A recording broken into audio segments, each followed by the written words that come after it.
मला असं सांगण्यात आलं आहे की मनसोक्त बॅटिंग करा.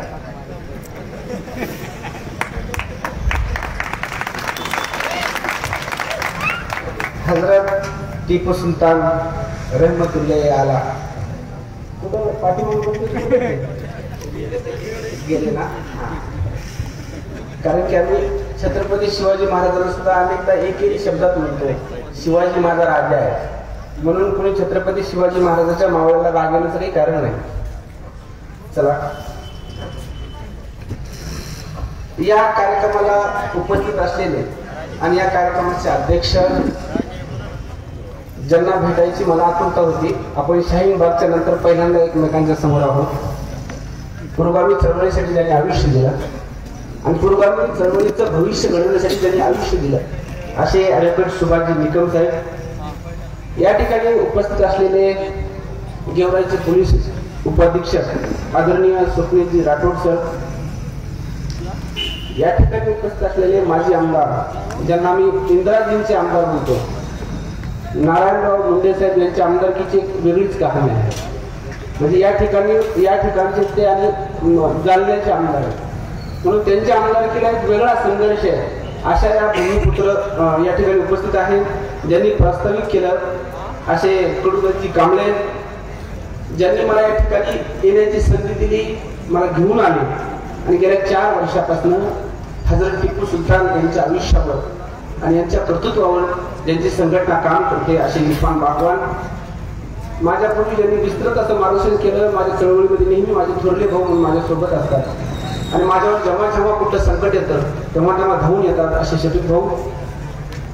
या ठिकाणी उपस्थित असलेले या शहराच्या आरोग्यासाठी ज्यांनी कोरोनामध्ये खूप चांगलं काम केलं आणि मला असं वाटतं बाळासाहेब सानप असं नाव आहे की ज्यांच्या खात्यावर काही जीवन आम्हाला करावे लागतील किंवा ही लोक बाळासाहेब सानपमुळे जिवंत आहेत.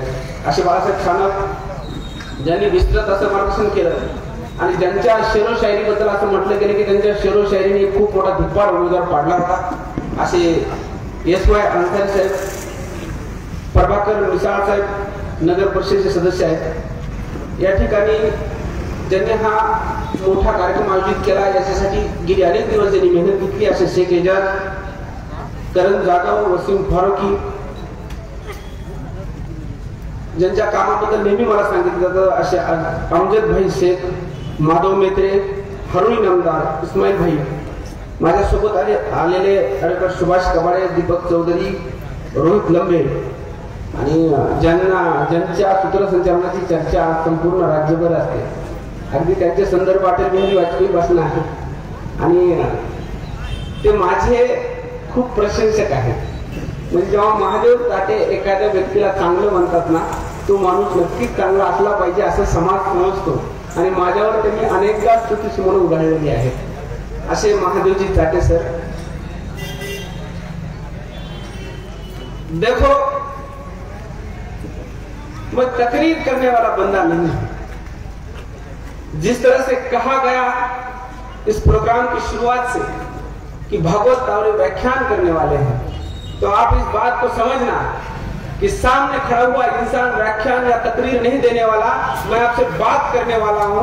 इसके पहले भी मैं गेवराई में शाहीन बाग को लेकर सिर्फ बात रखने के लिए आया. अगर आप मुझसे बहुत बड़ी उम्मीद रखेंगे तो ये भूल जाओ कि मैं कोई बड़ी बात आपसे कहने वाला हूं.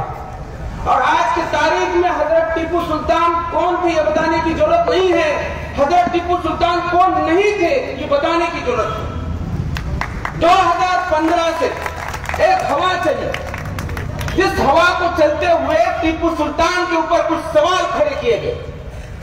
और मैं आपको बताना चाहता हूं कि मेरा बचपन उस दौर में गुजरा है. भली बड़ी टीवी ब्लैक एंड व्हाइट थी लेकिन वो सच बताती थी. और मैं हर संडे को टिपू सुल्तान 11 बजे देखता था, तो मेरा टिपू सुल्तान मुझे मालूम है. जब कलर टीवी आ चुकी है और लोगों को जो लोग कलर टीवी देखते हैं शायद उनको टिपू सुल्तान पता नहीं है. कर्नाटक की सरकार ने टिपू सुल्तान के जयंती के उपलक्ष्य में बहुत भारी समारोह 2015 में आयोजित किया, जिसको शासकीय समारोह के तौर पर देखा गया. लेकिन कुछ पार्टियां और कुछ पार्टियों के कुछ लोग, मैं यूं नहीं कहूंगा कि सारी पार्टी पूरी, कुछ पार्टी और कुछ पार्टी के कुछ लोगों ने इस बात पर सवाल उठाया कि टिपू सुल्तान देशभक्त थे या नहीं. मैं यहाँ तकरीर करने से पहले उनसे जीवन में जो घटी घटनाएं होंगी उससे लेकर के कुछ यूट्यूब पे मिलता है क्या, इस तरह से जब मैंने सर्च किया तो मुझे एक रिपोर्ट मिला। वो रिपोर्ट था एबीपी मादा का, राहुल कुलकर्णी का, तकरीबन आधे घंटे का रिपोर्ट है। उस रिपोर्ट में एक बात नहीं है जो हजरत टीपू सुल्तान को देशभक्त साबित कर सके, लेकिन सारे कोर्ट और सारे जितने लोगों को उन्होंने चुना गया है टीपू सुल्तान के बारे में आपकी क्या राय है, वो खुद बंदा मैसूर चला गया, वहां जाकर के कुछ लोगों को पूछा गया कि आप टीपू सुल्तान के बारे में क्या जानते हो, तो उसने कुछ कागजात दिखाते हुए ये कहा कि टीपू सुल्तान वो एक राजा था जिसने हिंदुओं पर अत्याचार किया, है ना। और ये हवा सिर्फ 2015 से चल रही है। मैं आपको ये कहना चाहता हूं, और आप यहां से जाते हुए, मैं सिर्फ टीपू को रखते हुए नहीं जाऊंगा, मैं यहां से टीपू सुल्तान को लेकर के जाऊंगा। ये बात समझना आप कि मैं आपको कोई इंफॉर्मेशन नहीं देने वाला हूं, मैं आपको कोई सोच नहीं देने वाला हूं। आज गूगल में कुछ भी टाइप करता हूं तो आपको इंफॉर्मेशन पूरी मिलती है। मैं आपसे बात करना चाहता हूं, टीपू सुल्तान के बारे में जाना जाता है। एक कोट पूरी दुनिया में मशहूर है टीपू सुल्तान के नाम से। वो कोट इस तरह से है कि एक गीदड़ के 1000 दिन की जिंदगी से बेहतर शेर के एक दिन की जिंदगी होती है। अंसारी साहब ने इस कोट को बताया, जिस तरह से आपने तालियां बजाई उसी तरह से तालियां बजी, और इस कोट को जब जब पढ़ा गया तब तब तालियों की बौछार हुई, है ना। कि हम ये जानते हैं और हम ये मानते भी हैं कि इंसान ने गीदड़ से बेहतर शेर की जिंदगी जीनी चाहिए, है ना। हम खुद में एक शेर को पाते हैं, लेकिन अगर आप खुद को शेर पाते हो, अगर आप खुद को गीदड़ के जगह पर नहीं पाते हो, तो आपको ये समझना होगा कि शेर क्या होता है। शेर वो होता है भूखा मरेगा लेकिन घास नहीं खाएगा, ये शेर होता है। उसी तरह से जिस मजहब से टीपू सुल्तान ताल्लुक रखते हैं, उस मजहब का मोमिन प्यासा मरेगा लेकिन शराब नहीं पिएगा। आप शेर हो ना, तो शेर के मायने ये होते हैं। और एक शेर का मायना बताता हूं, शेर कभी किसी की नकल नहीं करता। शेर कभी ये नहीं बताता कि मैं शेर हूं। शेर ये नहीं कहता कि मैं इंसान हूं। शेर हमेशा अपनी दहाड़ से इस बात का वाकया दुनिया के सामने रखता है कि मैं शेर हूं। लेकिन हम इंसान एक बेहतर इंसान बनने के बजाय खुद को बैनर पर, तकरीर में, अपनी भाषणों में खुद को शेर बताते हैं। तो आप इस बात को याद रखना कि शेर के मायने ये होते हैं कि वो कभी नकल नहीं करता। मैं इसके पहले शाहीन बाग में आया, मुझे 10 तेरे नाम दिखाई दिए, वो नकल है। मैं उस मजहब के बारे में तकरीर कर रहा हूं जो मजहब हमें समझना है। मेरा मोमिन किसी अदाकारा से, किसी हीरो से मोहब्बत नहीं करता। अगर उससे किसी की नकल उतारनी है, यहाँ बड़े बुजुर्ग बैठे हैं, वो मुझे माफ करेंगे अगर मैं गलत कहता हूं, कि अगर मेरा मोमिन, मेरा मुसलमान उस बात की नकल करता है जिसमें कुरान में बताया गया है कि मैं सिर्फ अपने नबी की नकल उतार सकता हूं। अगर मैंने किसी से मोहब्बत करना है तो मैंने अपने मोहम्मद से मोहब्बत करना है। लेकिन मेरे दोस्तों, यहां पर ना दीन बचा है ना दीन को मानने वाले।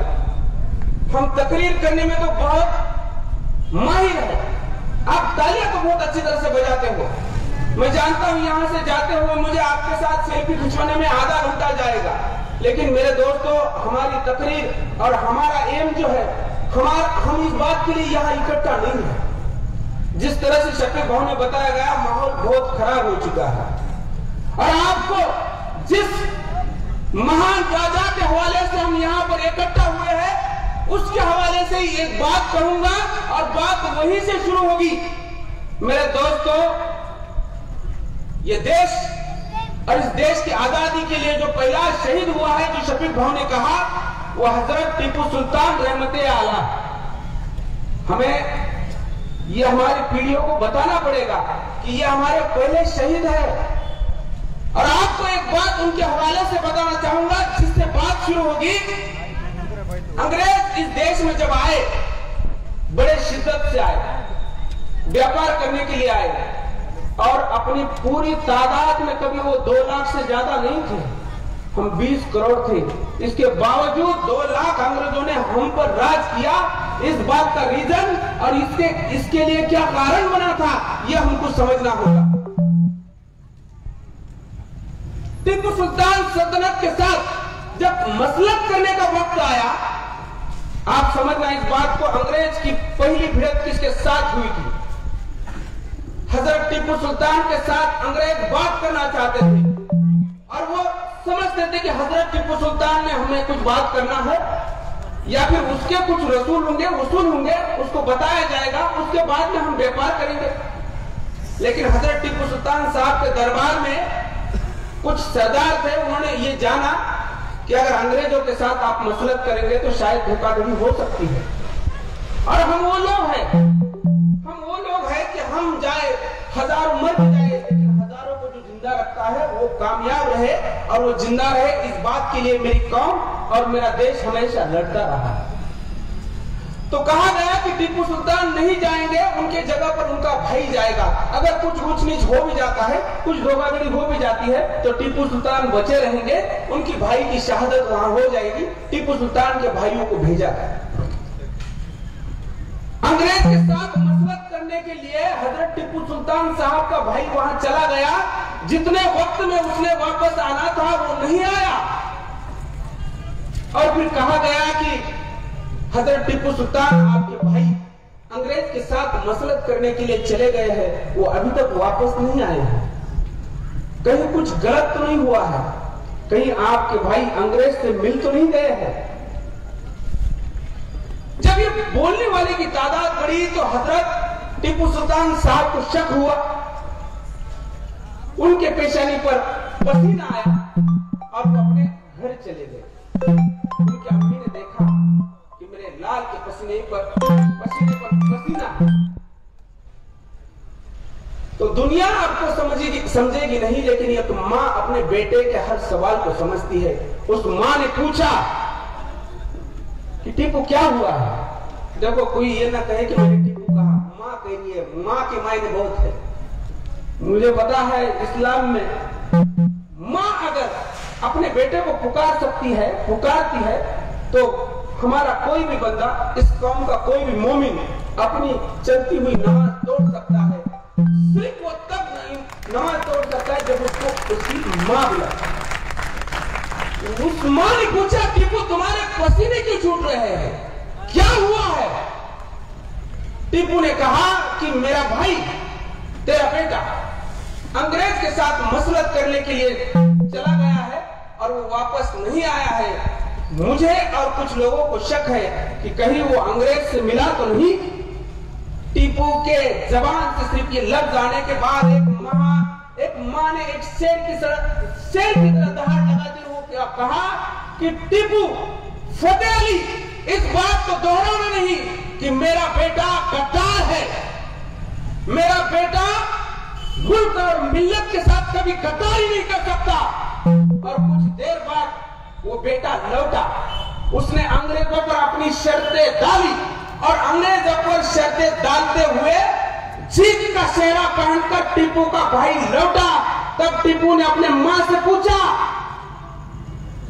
सब कह रहे थे कि तेरा बेटा बेईमान हो चुका है, यहां तक कि सियासत का मैं बादशाह होने के बावजूद मुझे भी लगा कि मेरा भाई बेईमान तो नहीं हो चुका है, लेकिन तुम कैसे जानती थी? तुम कैसे जानती थी कि तेरा बेटा बेईमान नहीं होगा, मुल्क और मिल्लत के साथ गद्दारी नहीं करेगा? ये तुमने कैसे कहा? मेरे मां का जवाब था कि क्योंकि मुझे पता है मेरे बेटे को मैंने बेवजू दूध नहीं पिलाया है, बावजू दूध पिलाया है। 400 साल पहले एक मां कहती है कि बावजू नहीं, बेवजू के साथ अगर मैं अपने बेटे को दूध पिलाती हूं तो वो बेटा अपने देश से गद्दारी नहीं कर सकता। ये कौन टीपू सुल्तान को पूछती है, जिस टीपू सुल्तान के मां ने कहा था कि मेरा दूध हुआ बेटा मुल्क और मिल्लत से गद्दारी नहीं कर सकता, उस टीपू की कौम मेरे देश के साथ गद्दारी नहीं कर सकती। इस सवाल को किसी ने पूछना नहीं है। और मेरे भाइयों, अगर किसी ने मुसलमान को यह सवाल पूछा देशभक्ति को चलते, तो आपने उसको जवाब नहीं देना है। मुझे कहा गया और तेजी पाकिस्तान जिंकला तोफा वाजल्या हो,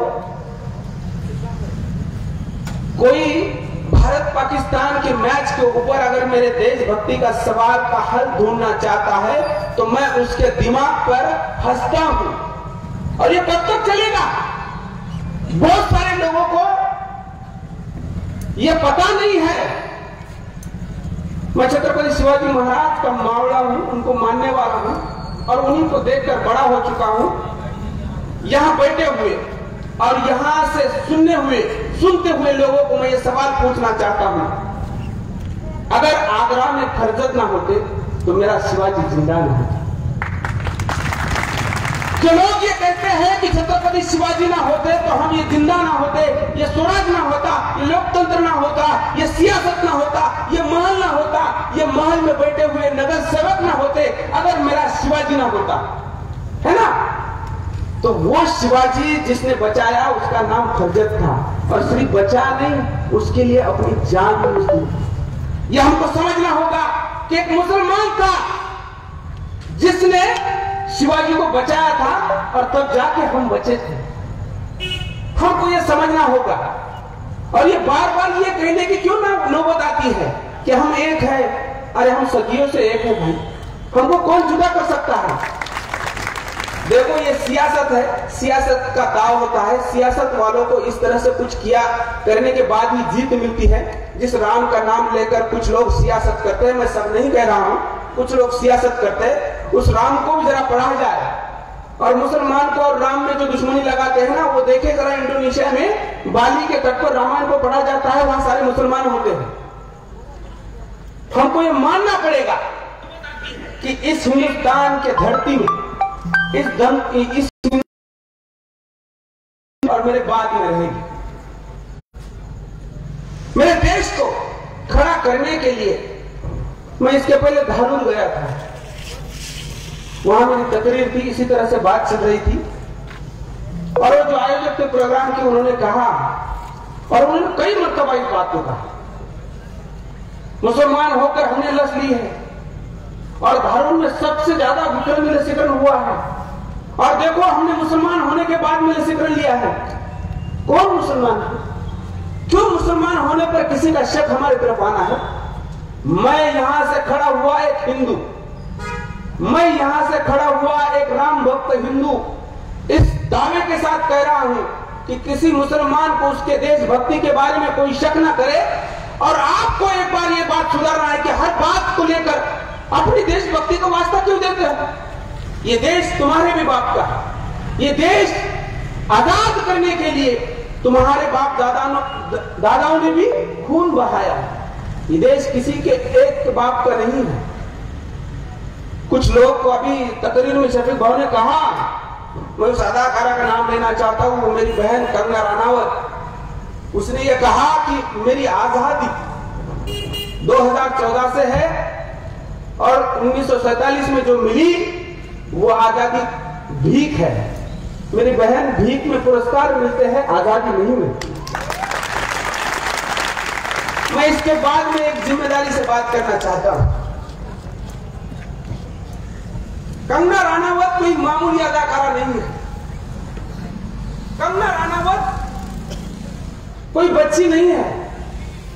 कंगना रानावत वो अदाकारा है जिसके गले में मेरे देश का राष्ट्रपति पद्म का पुरस्कार देता है। स्टेज पर राठौड़ साहब बैठे हुए हैं। मुझे बड़ी तारीफ लगी इस बात की और बड़ी खुशी हुई कि नरेंद्र मोदी साहब ने हमारे पुलिस डिपार्टमेंट में रॉकी नाम का एक कुत्ता था जो गुनहगारों को पकड़ने के लिए बड़ा काम आता था, उसका इंतकाल हुआ।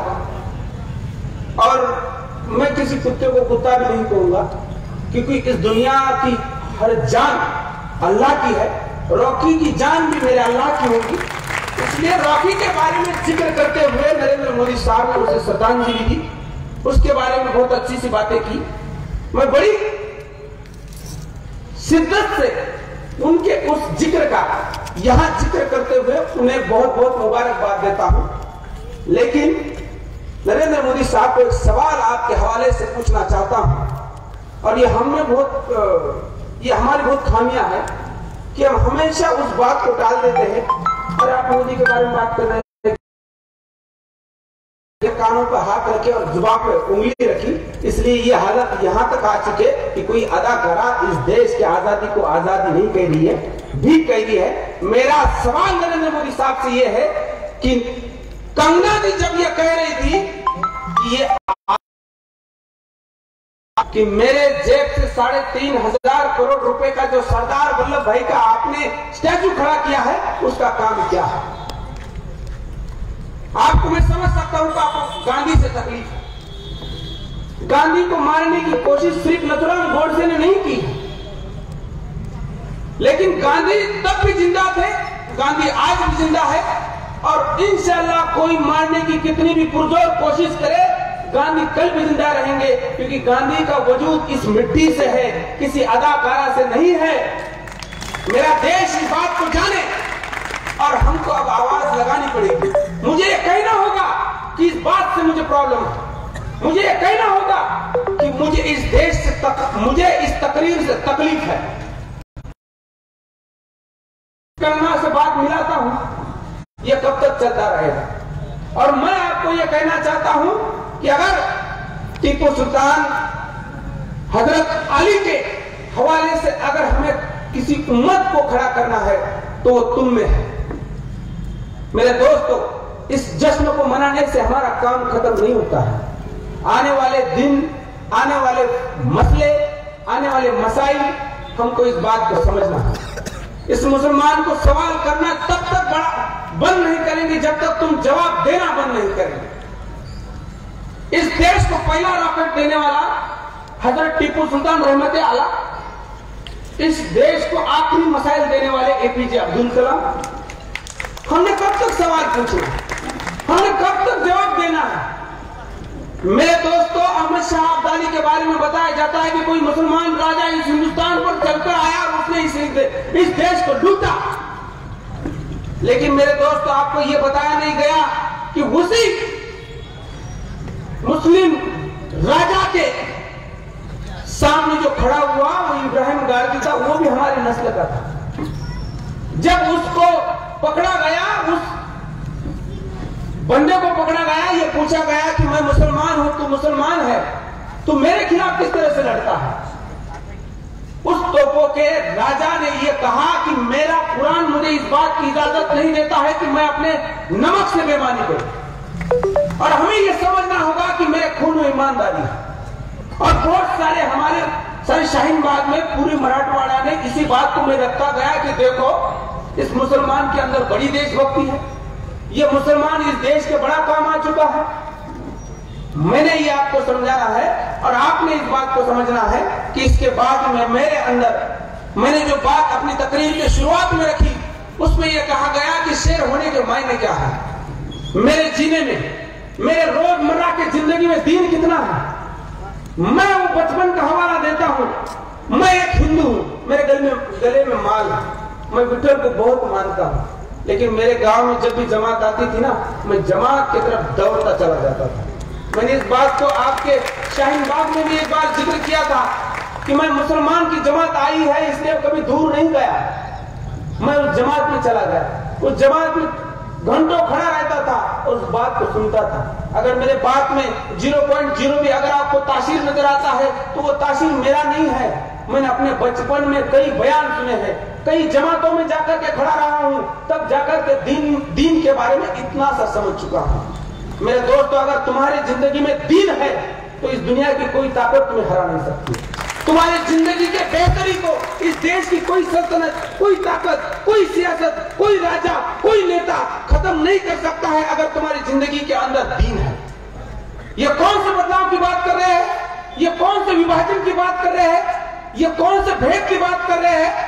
अरे जब एक मैयत जा रही थी तो मेरा नबी रोने लगा। तो सहाबाओं ने पूछा उसे, क्या वो मैयत तो गैर है, आप क्यों रो रहे हो? मेरे नबी का जवाब इस हवाले से ये दुनिया भी समझे। मेरे नबी ने ये कहा कि इस दुनिया की हर जान अल्लाह की है, चाहे वो गैर हो या फिर कोई हो। इस एकता की बुनियाद मेरे नस्ल में है, इस एकता की बुनियाद मेरे इल्म में है, इस एकता की बुनियाद मेरे तकरीर में है, आपके संस्कार और संस्कृति में है। जो आपने पढ़ा है, जो बचपन से पढ़ाया है आपको, इस बात में एकता है। आप किस एकता की बात कर रहे हो? और ये बात आपको समझना है कि सियासत को लेकर अब देखो यूपी के इलेक्शन शुरू हो चुके हैं। अमरावती में कुछ हुआ, हमारे पुलिस भाइयों को और हमें चुप की चुप भाग दौड़ करनी पड़ी। जिस दिन अमरावती में कुछ हुआ उसके दूसरे दिन मेरे पेपर में मैंने लिखा था सलोका जिंदाबाद और यहां दंगल नहीं होगी कड़ावे। मैंने किसी को पूछा ना, मुझे सुबह शफीक भाऊ का फोन आया और उन्होंने मुझे कहा कि मुझे कई लोगों के फोन आए हैं और आपने जो लिखा कि यहाँ दंगल होगी नहीं, इसका हवाला एक हिंदू भाई दे रहा है। ये क्यों कहा जाता है कि दंगल होने हैं, दंगल होनी है? शफीक भाऊ को फोन करो, इरफान भाई को फोन करो, क्यों भागवत को भी फोन करो, मुझे भी पूछो कि कुछ अमरावती में हो चुका है, भीड़ में होने वाला है क्या? क्यों शफीक को पूछा जाता है, क्यों इरफान को पूछा जाता है, क्यों किसी सलीम कलीम को ही पूछा जाता है, क्यों दंगे फसादों के साथ हमारे नाम जुड़े हैं? उस दिन मंत्री साहब आए थे भीड़ के अंदर, हमने उन्हें डेलीगेशन दिया और उसमें हमने यही कहा कि कहीं कुछ होगा, यूपी में होगा या फिर पठानकोट में होगा या फिर कश्मीर में होगा, तो भीड़ के बच्चों को नहीं उठाया जाएगा। पहले हमको कहा जाएगा कि फला फला बंदे पर शक है, अगर हमें ऐसा लगता है, अगर हमें ऐसा लगता है कि हमारे बंदे में कुछ खामियां हैं तो हम खुद से उसे तुम्हारे सामने लेकर के आएंगे। अगर आपको लगता है उसमें खामियां हैं तो उसको आप अरेस्ट कर सकते हैं। ये देश मेरा भी है। जब दंगे होते हैं तो सिर्फ हिंदू नहीं मरता है, उसमें मुसलमान भाई भी मरते हैं। 1992 में जो भी हुआ, 92 की जो दंगल हुई, उसमें किसने कहा सिर्फ हिंदू मरे हैं? उसमें कई सारे मुसलमान भी मरे हैं। तो आप किसी मदद के साथ दहशत को मत जोड़िए। तो ये बात आपको समझना है और हमने भी अपने देखने के नजरिए को बदलना पड़ेगा। ये बहुत बड़ी समस्या है कि हमारे में बहुत गरीबी है और ये कहा गया कि कल ने उनके जो भी आर्गुमेंट्स रहते हैं वो बाय लॉज रहते हैं। उन्होंने एक बात कही थी कि अगर वो कंगना रनौत ने जो बात कही, अगर वो कोई मुसलमान कहता तो क्या बवाल मचता। सही है, मैं यही कहता हूं कि अगर कहीं दंगल होती है तो सिर्फ शफीक भाऊ को ही फोन जाता है कि कुछ हुआ होने वाला है क्या? क्यों? शफीक भाऊ के पास कुछ आतंकवादी है क्या? उनको क्यों पूछा जाता है? ये हमको बदलना पड़ेगा। तुम जवाब देते हो इसलिए आपको बार बार सवाल किया जाता है, आप जवाब मत दो। कब से जवाब दे रहे हो? 400 साल से आप जवाब दे रहे हो।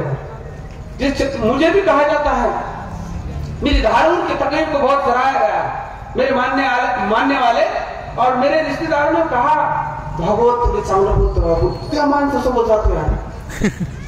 क्या कहा गया? तुम्हें चांगला बोलते यार, क्या मानस बोलता तो?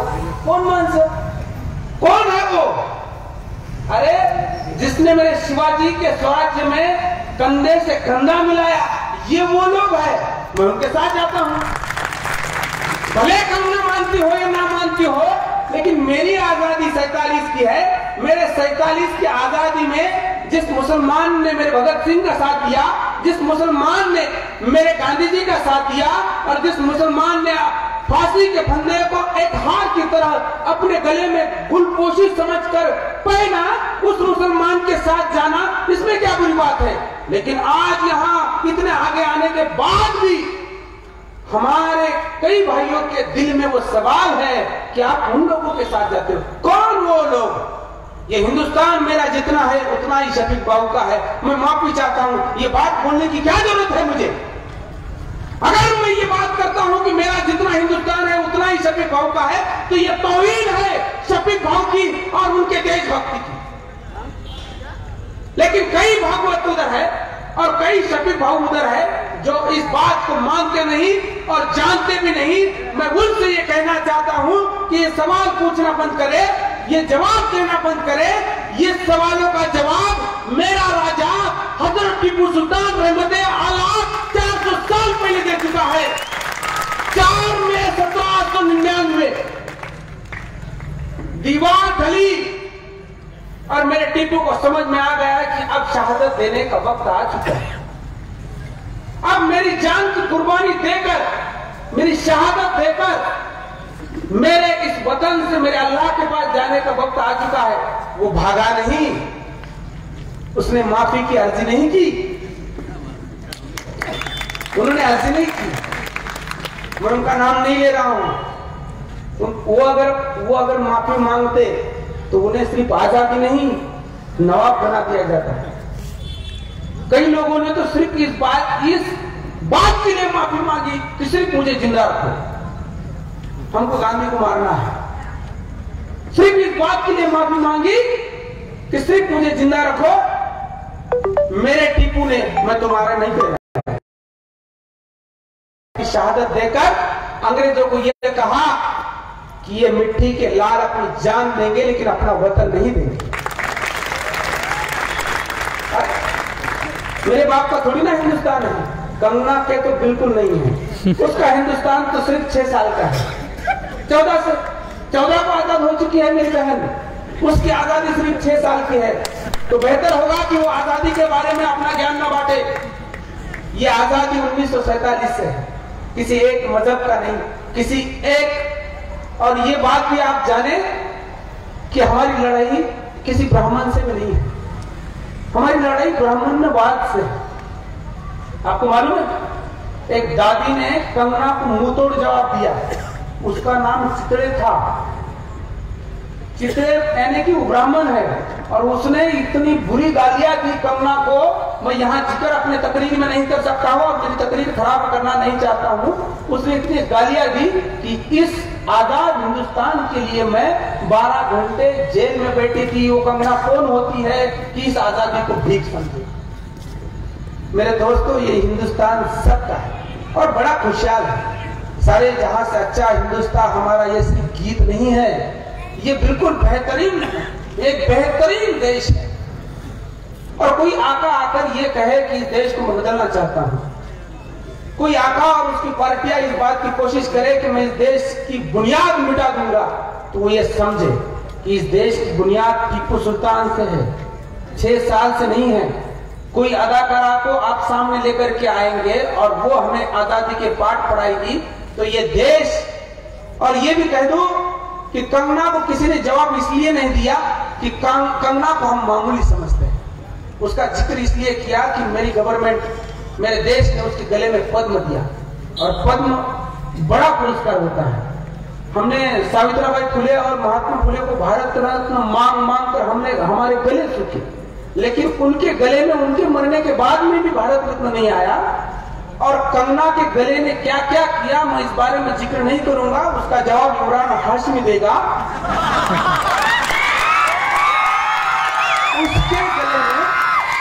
उसके गले में पद्म को पहनाया गया। मैं ये तौहीन समझता हूं उस पद्म की। अगर मेरे देश के अंदर, मेरे देश का जो आका है, उस आका के अंदर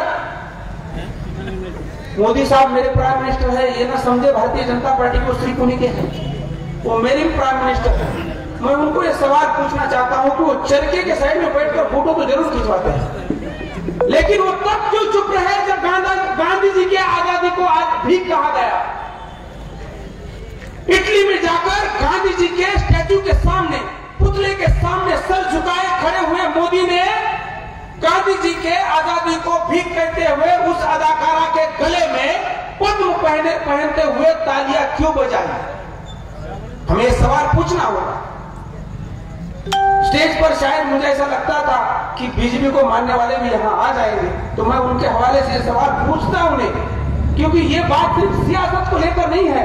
मेरे दोस्तों, सियासत में जो सल्तनत में आता है, सियासत में जिसे सत्ता मिलती है, वो सिर्फ 5 साल की होती है, और मैं 5 साल की सत्ता के बारे में जिक्र नहीं कर रहा हूं।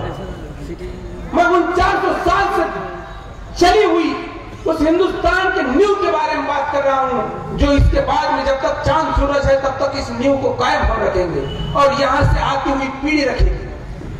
अगर कोई ये चाहता होगा कि इस देश को हम बदलेंगे, संसद नहीं बनाने से, जिनकी वजह से संसद है उनके नाम मिटाए नहीं जाते।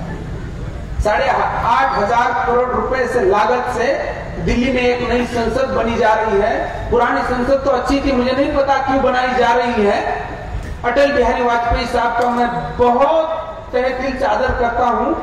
जिस संसद में सिर्फ पंडित जवाहरलाल नेहरू की एक तस्वीर उतारी गई और उन्होंने देखा कि यहाँ पंडित जवाहरलाल नेहरू की एक तस्वीर रहा करती थी, आज वो यहाँ नहीं है। उन्होंने कहा कि यहाँ पंडित जवाहरलाल नेहरू जी की तस्वीर रहा करती थी। दूसरे दिन अटल बिहारी वाजपेयी संसद में आए, वो तस्वीर वहीं की वहीं फिर से लगाई गई। अरे अटल बिहारी वाजपेयी वो लोग थे जो समझौता एक्सप्रेस पाकिस्तान में लेकर के गए थे। अटल बिहारी वाजपेयी साहब वो थे जिन्होंने संसद में नेहरू की तस्वीर तक हटाई नहीं दी। आप तो पूरी संसद बदलने पर तुले हुए हैं। ये हम क्यों होने देंगे? आपने अटल बिहारी वाजपेयी जी के जनाजे के पीछे आपके कदम चले, लेकिन आपके सिर्फ कदम चले, आपकी सोच नहीं चली। आपकी सोच बदलती जा रही है। आपके इस मंजर के हवाले से और इस तकरीर के हवाले से एक सवाल और एक जिक्र आप भी सुने और वो भी लोग सुने जो संघ की विचारधारा को मानते हैं। मैं कोट कर रहा हूं, आप इस बात को समझना। मोहन भागवत जी ने नागपुर में इसी दशहरा में अपने तकरीर में कहा कि ये देश तब तक आगे नहीं जा सकता जबकि मुसलमान के साथ सब मिलकर के एकजुट होकर के इस देश को चलाए नहीं। किसने कहा? मोहन भागवत जी ने। चलो ठीक है, यहां तक तो किसी को प्रॉब्लम नहीं रहा। उसके बाद में एक बात उन्होंने कही, उन्होंने ये कहा कि हमारे बीच में भेद पैदा कर हमारे बीच में दंगे फिसाद खड़े कर अपने राजनीतिक उल्लुओं को सीधा कर इस देश को पीछे लाया जाता है, इस देश को एकता को तोड़ा जाता है अपने राजकीय उल्लुओं को सीधा करने के लिए। और दुर्दैव की बात यह है कि सत्ताओं में बैठे हुए लोग ये काम कर रहे हैं। तो संघ के लोग, मोहन भागवत और उनको मानने वाले लोग मुझे इस सवाल का जवाब दे। मोहन भागवत जी ने जो कहा कि सत्ताओं में बैठे हुए लोग अपने राजनीतिक उल्लुओं को सीधा करने के लिए हमारे बीच में भेद पैदा करते हैं, तो सत्ता में कौन बैठा है?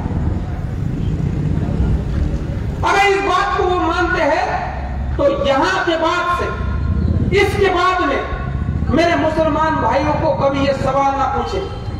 और पिछले 5 साल से, उसके पहले 5 साल और अब ये 1.5 साल, 6.5 साल तक सिर्फ हम जवाब दे रहे। शाहीन बाग में तो हमें जीत मुकम्मल नहीं हुई, लेकिन बेशक हमारे लड़ाइयों को इस दुनिया ने देखा, इस दुनिया की बेहतरीन जंग को देखा।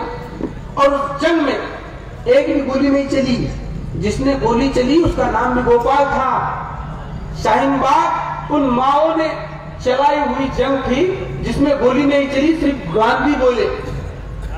कोरोना ना आता तो हम इस क्षेत्रीय भाइयों के जैसा एक मुकम्मल जीत को पाते। और बिल्कुल जिस तरह से 3 कानून को, एग्रीकल्चर कानून को वापस लिया गया, उसी तरह से एनआरसी और सीए के बारे में भी ये सरकार झुकती। ये सरकार झुकती, ये लफ्ज मैंने इसलिए कहा कि मेरे आका ने देश के सामने आकर माफी मांगी। पहली बार मेरे देश का पंतप्रधान कभी प्रेस नहीं लेता है, लेता भी है तो सिर्फ अक्षय कुमार जी को लेता। अक्षय कुमार ही उनकी प्रेस लेते हैं, है ना। अक्षय कुमार के बारे में तो ऐसी बात कर दूं मैं, अब एक फिल्म आई थी सूर्यवंशम, सूर्यवंशी, है ना।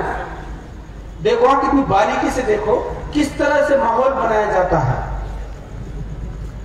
मैं इस कानून का रिस्पेक्ट करता हूं और मेरा मुसलमान भाई जितना रसूल और कुरान के रसूल को मानता है, उतना ही डॉक्टर बाबा साहेब अम्बेडकर की बनाई हुई संविधान को मानता है। मैं इसलिए इस बात का जिक्र कर रहा हूं कि इसके बाद में उसका आपको जरूरत पड़ेगी। सूर्यवंशम एक फिल्म थी जो 92 के दंगों पर आधारित थी। लगभग हम भूल चुके हैं 92 के बारे में जो दंगल हुई थी, वो दाऊद को लेकर के सारे रेफरेंसेस लेकर के रोहित शेट्टी ने हेलीकॉप्टर उड़ाकर वो गाड़ियां जम करते हुए सूर्यवंशी को हमारे सामने इस वक्त क्यों लाना है? क्या जरूरत थी 92 के दंगों को लेकर एक फिल्म बनाने की? हम समझते नहीं है। हम थिएटरों में जाते हैं, सीटियां बजाते हैं, हेलीकॉप्टर से एंट्री होती है मेरे भाई अक्षय कुमार की, और हम सीटियां फूंकते हैं। हमको ये बताना और हम आपको ये समझना होगा कि सूर्यवंशी एक फिल्म सिर्फ एक केडर के लिए समर्पित है। उसमें जावेद जाफरी उसके सीनियर अधिकारी हैं और वो अक्षय कुमार को यह कहते हैं कि आतंकवादी कश्मीर में छुपे हैं और उस आतंकवादी को पकड़ना मुश्किल बात नहीं है, लेकिन वहां 370 है। क्या कहा गया कि वहां 370 है। देखने वाला ये समझे अरे यार 370 इतनी खराब बात थी, वाह मोदी साहब ने तो बहुत अच्छा काम किया, 370 को हटाए। तो इस बात को समझो आप कि पूरी कंगना इस बात के लिए नहीं जुड़ चुकी है, पूरा बॉलीवुड इस बात के लिए जुड़ चुका है कि वो मोदी साहब के एजेंडे के साथ काम करे। अगर हमको ये काम करना है तो हम सत्ता में नहीं है। राकेश टिकैत साहब ने एक जंग को पुकारा, एक जंग को लड़ा और एक जंग को जीता, एक मुकम्मल जीत हासिल की। हमको इस बात को समझना होगा, अगर हम सियासत के रास्ते पे सत्ता में नहीं जाते हैं, अगर हम सल्तनत में नहीं जाते हैं, तो हमें रास्तों पर काम करना पड़ेगा। मेरे भाइयों, आप इस बात को भूलिएगा नहीं कि आपको तोड़ने की कोशिश की जाएगी। बहुत सारे लोग हैं आपके दिलों में भी शक को पैदा करेंगे, आपको कहा जाएगा। और ये बात भी समझे आप कि किसी मुसलमान को राम से कभी तकलीफ नहीं थी। मैं भागवत मेरे गले में तुलसी की माल है, तुलसी की माल होने के बावजूद अगर मैं 30 रोजे पकड़ता हूं तो मेरे कई मुसलमान भाई हैं जो गणेश उत्सव के अध्यक्ष रह चुके हैं। ये शफीक भाई नहीं है, आप इनका नाम जरा सोचिए, इनको शफीक भाऊ कहा जाता है। हमारे इरफान भाई नालंदी में आकर कई हिंदू उत्सव में शरीक होते हैं। ये किसने कहा कि हिंदू मुसलमान अलग है? वही गंगा जमुना तब से बहती है जब से तुम्हारे गले सूखे पड़े, और इंशाअल्लाह ताला गंगा जमुना तहजीब आगे भी बहती चलेगी। ये फिरका परस्ती आएंगे, 5 साल रहेंगे और 5 साल रहेंगे। अगर हम बेवकूफ बने रहे तो और 5 साल रहेंगे। हमारी लड़ना फितरत है, हमारे खून में लड़ना है। कल जाकर हम सल्तनत में बैठेंगे, शायद हमारे साथ बदसलूकी होगी, लड़ना हमारे फितरत में है। और ये कौम जिसके फितरत में जंगे बदर है, इस कौम में लड़ना जिसके खून में है, हमें क्या तकलीफ है भाई लड़ने से? आप सल्तनत में रहिए, हमें सत्ता से कोई वाक़या नहीं है। मेरा हुक्म और मेरा हुक्मरान सिर्फ वो है, सिर्फ उसकी सल्तनत में मानता हूँ। 5 साल के लिए आ चुके हो, मजे करो, हेलीकॉप्टर में घूमो। मेरे आका ने 8,500 करोड़ के 2 हवाई जहाज खरीदे हैं, शायद आप जानते नहीं होंगे। जो अपने आप को चौकीदार कहा करते थे सिर्फ इलेक्शन से पहले, उन्होंने 8,500 करोड़ रुपए के 2 हवाई जहाज लिए हैं ताकि वो पाकिस्तान में जाकर शरीफ साहब के यहाँ गुलगुले खाए।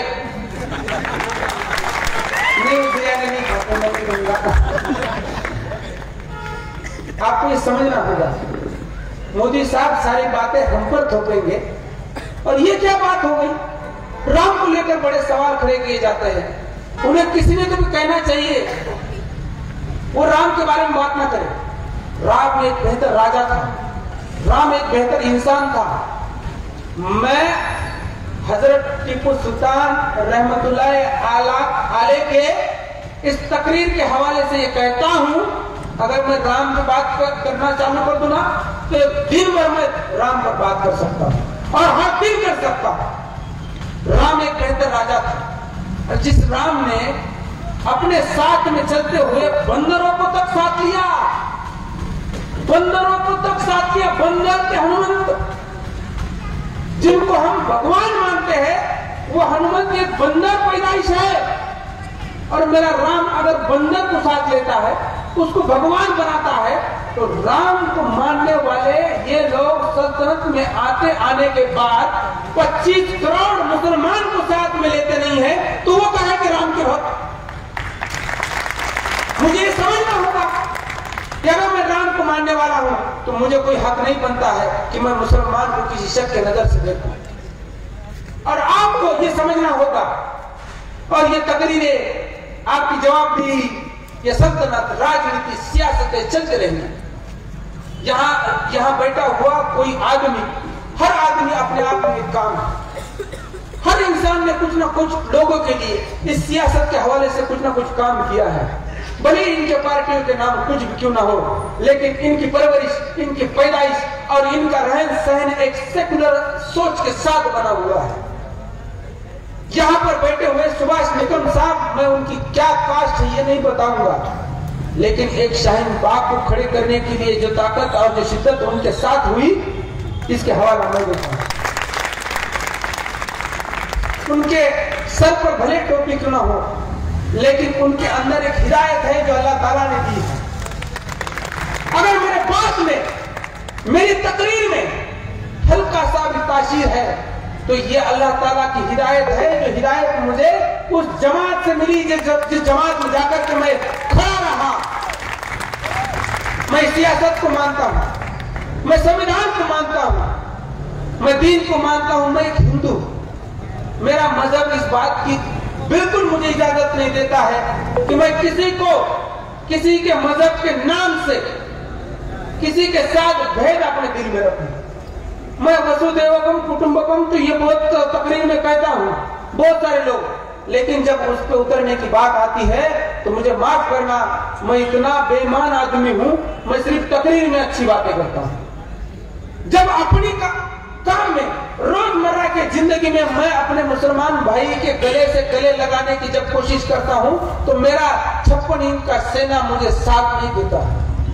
और भले ही मेरे दिल में अगर ये बात मैं समझ भी लूं कि मुसलमान भाई अच्छे हैं, उन पर क्या शक करना, उन पर क्यों शक करना, लेकिन मुझे मेरी सियासत इस बात की इजाजत नहीं देती है। मेरे कान पे कहा जाता है कि देखो इसी लाइन से हमें सत्ता मिलती। अब देखो अब तक कुछ हुआ है क्या?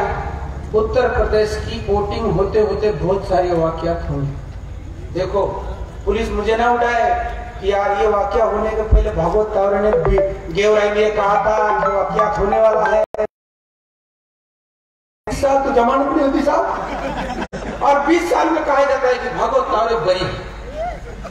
अरे मेरी बेटी 8 साल की है, वो 28 साल की हो चुकी। मेरे दादा गए, वो जहन्नम में गए, कि जन्नत में गए, वो चले गए, और अब तुम मुझे कह रहे हो कि आप बाइज्जत बरी हो। मेरे दोस्त तो कई मेरे मुसलमान भाइयों के साथ इसी तरह से जिक्र हुआ। कुछ भाई मेरे बीच से, कुछ भाई परवनी से हैं, उनको उठाया गया 20 साल के पहले, और अब उनको कहा गया कि तुम बिल्कुल निर्दोष हो, मेरे 20 साल लौटा दो। वो कहां से लाया जाएगा? हमें इस पर उतरना होगा, ये सवाल को पूछना होगा। कल शफीक भाई, इरफान भाई, एजाज भाई, अहमद भाई इस बात को लेकर रास्ते पे खड़े होंगे, आपको उनके पीछे खड़ा रहना पड़ेगा। मैं ये नहीं कहूंगा कि उनको वोट दो, आप वोट भले ही किसी को दो, आपके वोट से क्या होगा? ज्यादा से ज्यादा 5 साल की सत्ता, इससे ज्यादा कोई कुछ नहीं होगा। लेकिन शफीक भाई के पीछे अगर आप चलोगे, इरफान भाई के पीछे आप चलोगे, तो आपके पूरे जिंदगी का जो तासीर है वो दीन की तरफ चलेगा। मेरे दोस्तों 5 साल की सल्तनत तुम्हारी जिंदगी में कोई बदलाव ला नहीं सकती, लेकिन दीन की एक आयत आपकी जिंदगी को मुकम्मल कर सकती है। और हम वो लोग हैं, ये जिंदगी को असल जिंदगी भी तो कहां मानते हैं। हाँ, हम उसको पकड़ के तो बैठते हैं, लेकिन मेरा दीन मुझे इस बात की इजाजत नहीं देता है कि ये सही जिंदगी है। हम तो उस बात के लिए जिम्मेदार है कि मौत के बाद में हमें कुछ जवाब देना है। मैं अक्सर उनके बयान सुनता हूं, तारिक जमील साहब के, और एक बयान उनका मैंने 22 मिनट का सुना। वो बहुत रोते हैं। इसलिए रोते हैं कि मैं 5 वक्त की नमाज तो पढ़ता हूं, मैं ज़कात को तो मानता हूं, लेकिन मेरे जिंदगी में दीन बहुत कम बचा है। मेरे दोस्तों जो मोबाइल खड़े किए हैं मेरी फोटो मेरा वीडियो निकालने के लिए, सिर्फ इस तकरीर के बाद में अपने आप को पूछना कि तुम्हारा स्क्रीन टाइम कितना है, कितने वक्त तक तुम अपने मोबाइल में रहते हो और उस मोबाइल पर क्या देखते हो। मैं खुद उस बात का हवाला देता हूं। मैं आपको कहने के लिए उस ताकत का आदमी नहीं हूं, मैं खुद बेवकूफ हूं। एक बार रील में चला जाता हूं इंस्टाग्राम के, तो आधा घंटा कब चला जाता है मुझे समझ में नहीं आता। कितने दिन के बातें होते हैं रील के अंदर, स्टेटस के अंदर, फेसबुक के अंदर, हमारा कितना वक्त सोशल मीडिया में जाया होता है। हम अपने आप को सवाल पूछें। हम अपने आप को अगर मोमिन कहते हैं तो तकरीर के शुरुआत में जो कहा कि एक शेर का हवाला देते हुए कि शेर भूखा मरता है लेकिन घास नहीं खाता है, तो अगर अपने आप को तुम शेर कहते हो तो तुम प्यासे मरोगे लेकिन शराब को अपनी जबान नहीं लगाओगे। अगर सुनने वाला कोई भाई या फिर भाई का कोई दोस्त किसी के हजरत शराब को मुंह लगाते हैं तो यूं समझना कि तुम्हारा सफर जन्नत की तरफ है और आपको ना जहन्नुम की तरफ है। आपको ना जन्नत अमल होगी ना जन्नत मिलेगी। जिस दिन के हवाले से हम एक दूसरे को हमेशा वास्ता देते हैं कि एक मोहब्बत का दिन हमारे अंदर उतरा जाए, हमारे बच्चों में उतरा जाए, तो इस मोबाइल में हम क्या पढ़ रहे हैं, क्या देख रहे हैं, हमारे बच्चे और बच्चियों पे हमारा ध्यान देना भी एक दीन का काम है। सिर्फ टोपी पहनना दीन नहीं है, दीन पर अमल करना दीन है। और ये हिंदू कह रहा है, समझना इस बात को।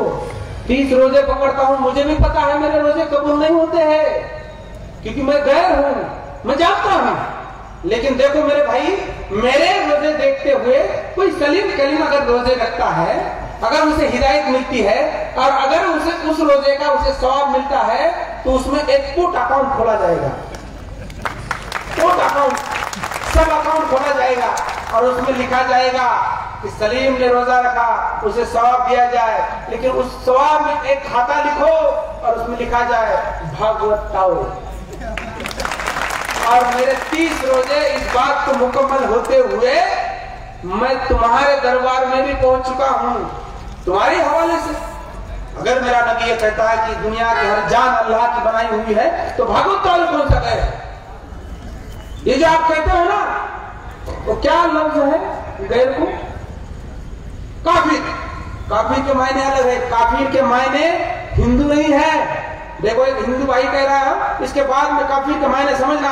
काफिर वो है जो दीन के वसूल पर नहीं चलता है, काफिर वो है जो रसूल के वसूल पर नहीं चलता है, काफिर वो है जो झूठ बोलता है, काफिर वो है जो शराब पीता है, काफिर वो है जो चोरियां कहता है, काफिर वो है जो अपने दीन के खिलाफ बात करते हुए लोगों के साथ चलता है। तो ये सवाल अपने आप को पूछना, मैं भी अपने आप से पूछूंगा, मैं कौन हूं?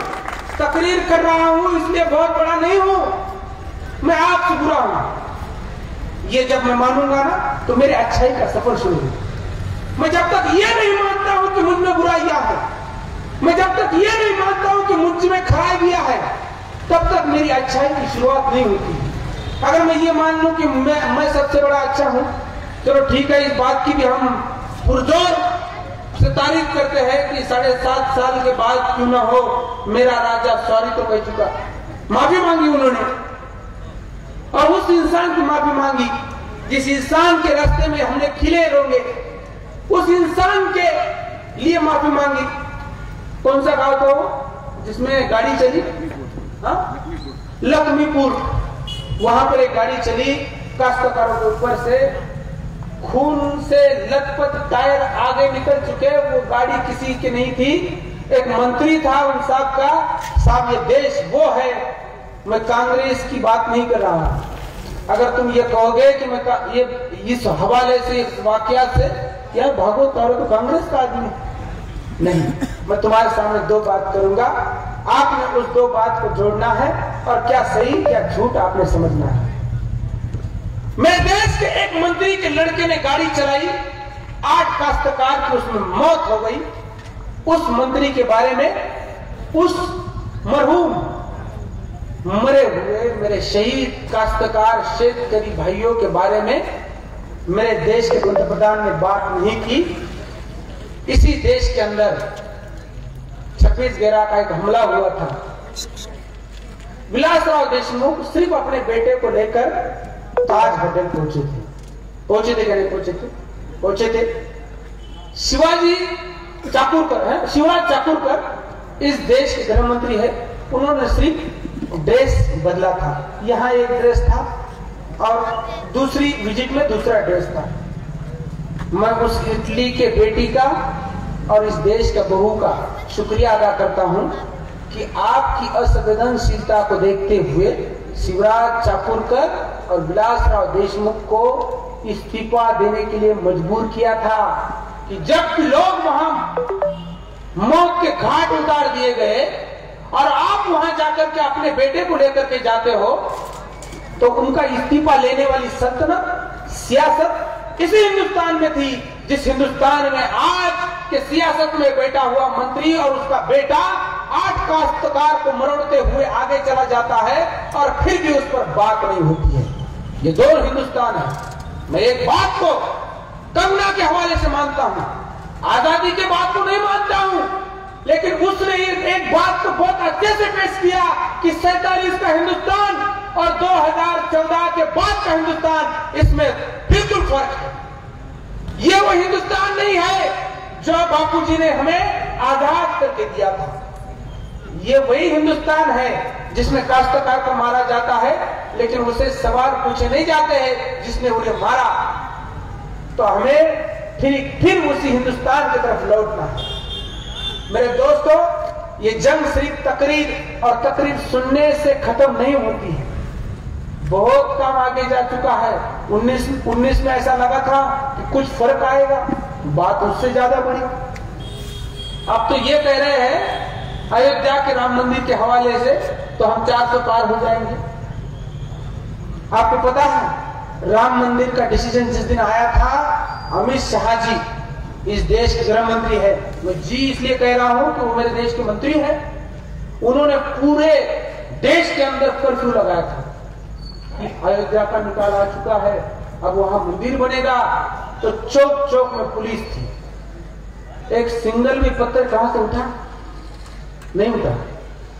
ये कौम है, इसे अब समझ में आ चुका है कि मुझे कहां जाना है, मैं कहां जाऊंगा तो मेरी नस्ल और मेरा इल्म, मेरा दीन मजबूत बनेगा, ये उसे पता है। और एक सवाल हमेशा पूछा जाता है, कोई मोहतरमा थी जिसने ये कहा कि हिंदू लोग 4 बच्चे पैदा करें, जबकि हमारी जो लोक संख्या है वो कम होती जा रही है।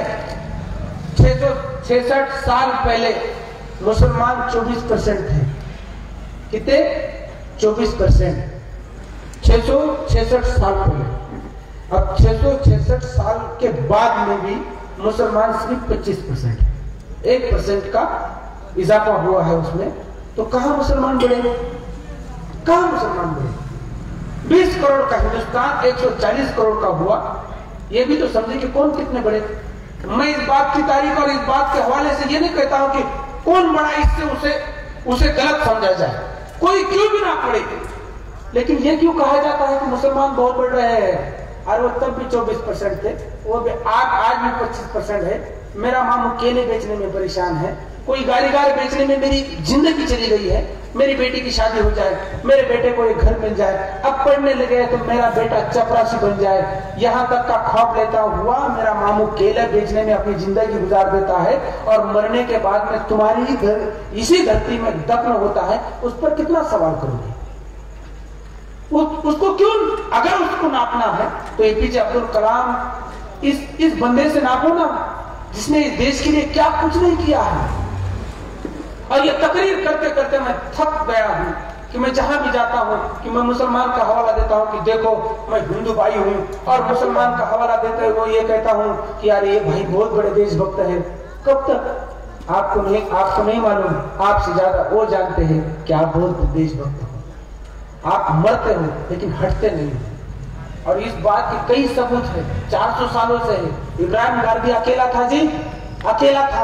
उसके तोपों के सामने अहमद शाह अब्दाली इस तरह से परेशान हो चुका और उसने अपना जनान खाना, उसने अपनी औरतें अफगानिस्तान की तरफ लौटा दी थी कि हम हारने वाले हैं, क्योंकि इब्राहिम गारदी के तोहफे हमें जीत नहीं दे सकती। आपको पता है हम पानीपत क्यों हारे? इस बात को समझना और लोगों को बताना। इब्राहिम गारदी अहमद शाह अब्दाली को हरा रहे थे, लेकिन वहां होलकर का एक 20,000 का एक टुकड़ी वहां खड़ा हुआ था। देखो कहीं लिखा नहीं है, ये मैंने पढ़ा और मैंने जाना, और इस आपके हवाले से दुनिया को बता रहा हूं कि पानीपत में जो हार हो चुकी वो सिर्फ होलकर की वजह से हुई थी। होलकरों ने अपने 20,000 जो सैन्य था वो इसलिए इब्राहिम गारदी के सामने लाया कि इब्राहिम गारदी जीतेगा, पेशवा से शाबाशी लेगा और कहेगा पेशवा कि हम तो पूना नहीं छोड़ेंगे, तो दिल्ली की सल्तनत और दिल्ली का तख्त इब्राहिम गारदी ही संभाले, तो फिर हमारा इंदौर वाले होलकर को कौन जानेगा।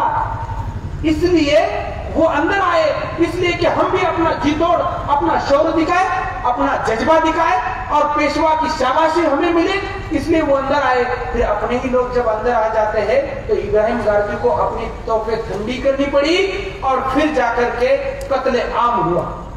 अब्दाली ने होलकर के साथ मराठाओं को काटा गया, इतना मारा गया। आज भी उस तारीख, उस जंग को इसलिए जाना जाता है कि खूब लड़ा मराठा, लेकिन हारा। वो होलकर के वजह से हारा, वो जीत रहा था इब्राहिम गारदी की वजह से।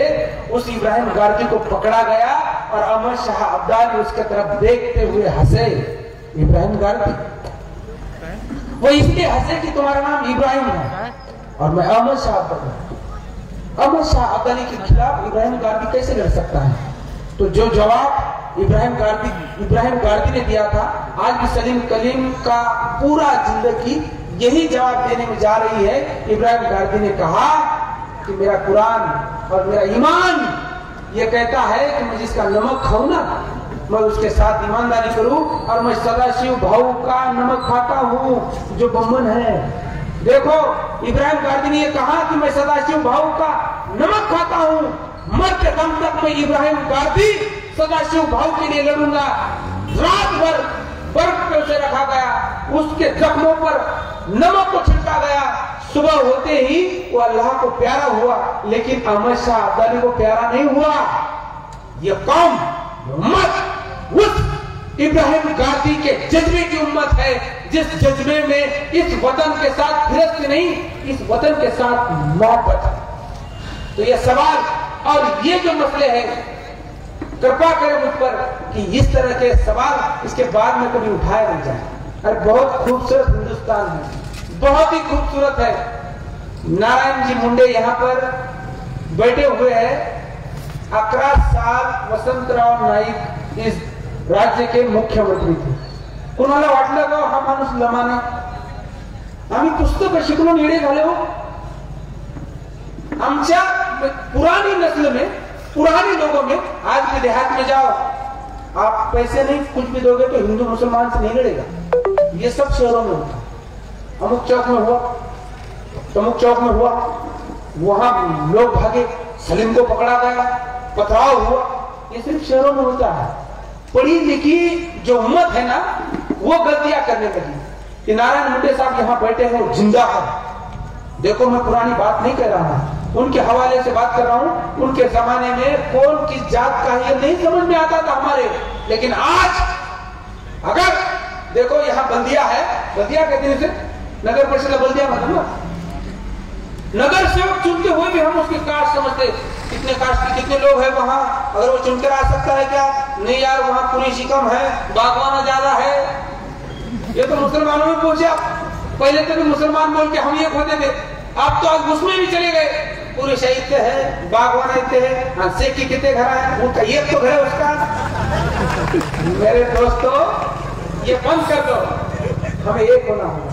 और ये होना कौन सी नई बात है, जो मेरे फितरत में, जो मेरे खून में और जो मेरे अतीत में है, जिसकी बुनियाद मेरे हजरत टीपू सुल्तान रहमतुल्लाह अलैह ने रखी, उसी बुनियाद पर तो हमें चलना है।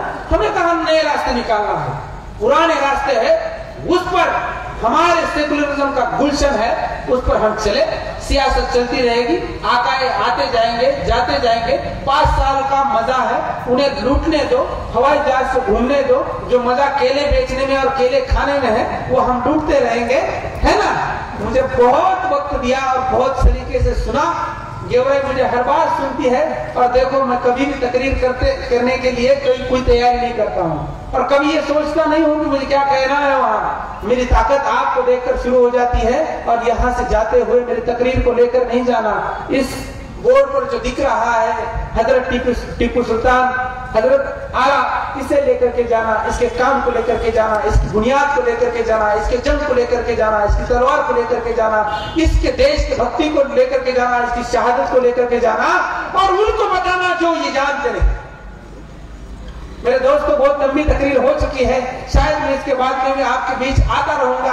मसले होते रहेंगे, जब तक मसले हैं तब तक मसाइल है, मसले तो चलते रहेंगे। मुझे क्या है, मुझे आप बुला लेते हो, फेटा पहनाते हो, हार है, गुलपोशी है, मस्त काम करते हो। अभी बहुत आप मेरे साथ सेल्फी खींचोगे, मुझे अपने आप को सेलिब्रिटी लगूंगा मैं, ये अच्छी बातें हैं, लेकिन ये बंद होना चाहिए कि मुझे इस बात पर तकरीर देने के लिए कोई जरूरत नहीं पड़ी। ये सुभाष निगम साहब की पूरी जिंदगी चली गई, पुरोगामी, और शाहीन बाग को खड़े करने के लिए बड़ी तकलीफ उन्होंने उठाई।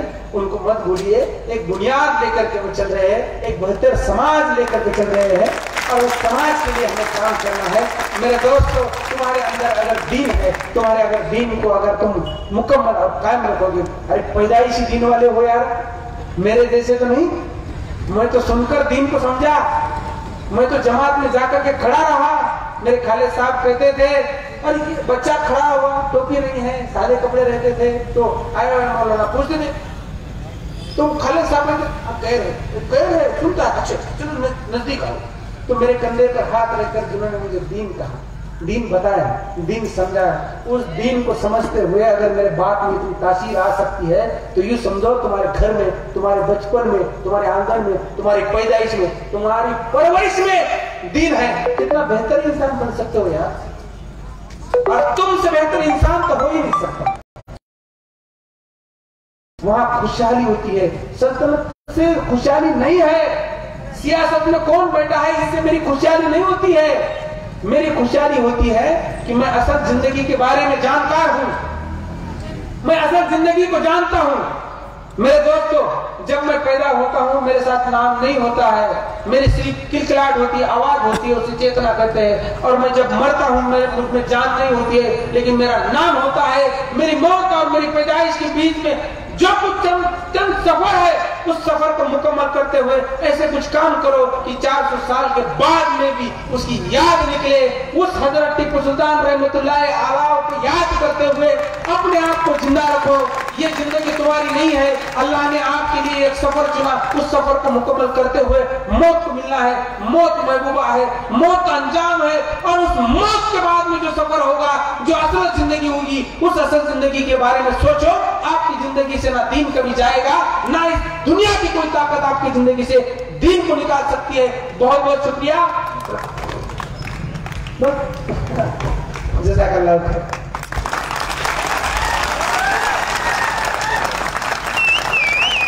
धन्यवाद। थोड़ी से देशभक्त शहीद हजरत टीपू सुलतान जयंती उत्सव 2025 गेवराई या ठिकाणी